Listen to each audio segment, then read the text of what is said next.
जया एकादशी की व्रत कथा। एक बार अर्जुन ने भगवान श्री कृष्ण से पूछा कि हे भगवान, अब आप कृपा करके मुझे माघ माह के शुक्ल पक्ष की एकादशी का महत्व क्या है, विस्तार पूर्वक बताएं।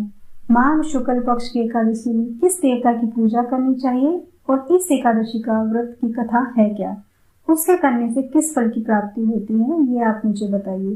भगवान श्री कृष्ण कहते हैं, हे अर्जुन, माघ माह के शुक्ल पक्ष की एकादशी को जया एकादशी कहते हैं। इस दिन उपवास रखने से मनुष्य भूत प्रेत पिशाच आदि की योनि से छुटकारा मिल जाता है। इस दिन विधि पूर्वक उपवास करना चाहिए। अब मैं तुमसे जया एकादशी व्रत की कथा कहता हूँ, ध्यान पूर्वक सुनना। एक समय की बात है, नंदन वन में उत्सव का आयोजन हो रहा था। देवता ऋषि मुनि सभी उस उत्सव में मौजूद थे। उस समय गंधर्व गा रहे थे और गंधर्व कन्याएं नृत्य कर रही थी। इन्हीं गंधर्व में से एक माल्यवान नाम का गंधर्व भी था, जो बहुत ही सुरीला गाता था। जितनी सुरीली उसकी आवाज थी, उतना ही उसका रूप भी सुंदर था। गंधर्व कन्याओं में से एक पुष्यवती नामक नृत्यांगना भी थी। पुष्यवती नामक गंधर्व कन्या ने माल्यवान नामक गंधर्व को देखते ही उस पर आसक्त हो गई तथा अपने हाव भाव से उसे रिझाने का प्रयास करने लगी। माल्यवान भी उस पुष्यवती पर आसक्त होकर अपने गायन का सुर ताल भूल गया।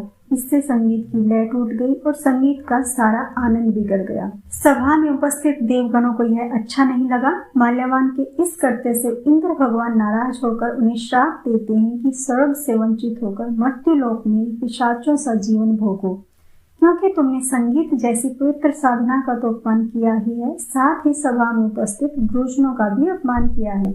एक बार माघ के शुक्ल पक्ष की जया एकादशी के दिन दोनों ने कुछ भी भोजन नहीं किया और न ही कोई पाप कर्म किया। उस दिन मात्र फल फूल खाकर ही पूरा दिन उन्होंने व्यतीत किया।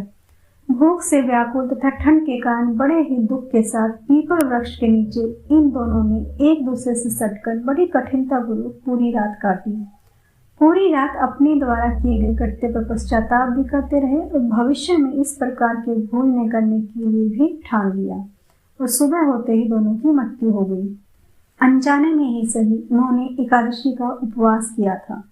भगवान के नाम का जागरण भी हो चुका था और परिणाम स्वरूप प्रभु की कृपा से इनकी पिशाच योनि से मुक्ति हो गई और पुनः अपनी अत्यंत सुंदर अप्सरा और गंधर्व के देह धारण करके तथा सुंदर वस्त्रों तथा आभूषणों से अलंकृत होकर दोनों स्वर्गलोक को चले गए। देवराज इंद्र उन्हें स्वर्ग में देखकर आश्चर्यचकित हुए और पूछा कि वे श्राप से कैसे मुक्त हुए। तब उन्होंने बताया कि भगवान विष्णु की कृपा उन पर हुई। हमसे अनजाने में माघ शुक्ल एकादशी यानी जया एकादशी का उपवास हो गया, जिसके प्रताप से भगवान विष्णु ने हमें पिशाची जीवन से मुक्त कर दिया। इस तरह से जया एकादशी का व्रत करने से भक्त को पूर्व में किए गए पाप कर्मों से भी मुक्ति मिलती है। एकादशी में जितना महत्व व्रत का है, उतना ही पारण का भी है। तो जया एकादशी 2000 में पारण 21 फरवरी के दिन यानी बुधवार को किया जाएगा। जो लोग जया एकादशी का व्रत रखेंगे वो लोग व्रत का पारण 21 फरवरी दिन बुधवार को सुबह 6:55 से सुबह 9:11 के बीच में कभी भी कर सकते हैं। उस दिन द्वादशी तिथि समाप्त होने का समय 11:27 पर है और द्वादशी तिथि के समापन से पहले ही पारण कर लेना चाहिए। तो ये थी आज की जानकारी। अगर आपको अच्छी लगी हो तो वीडियो को लाइक शेयर कमेंट जरूर करें। धन्यवाद।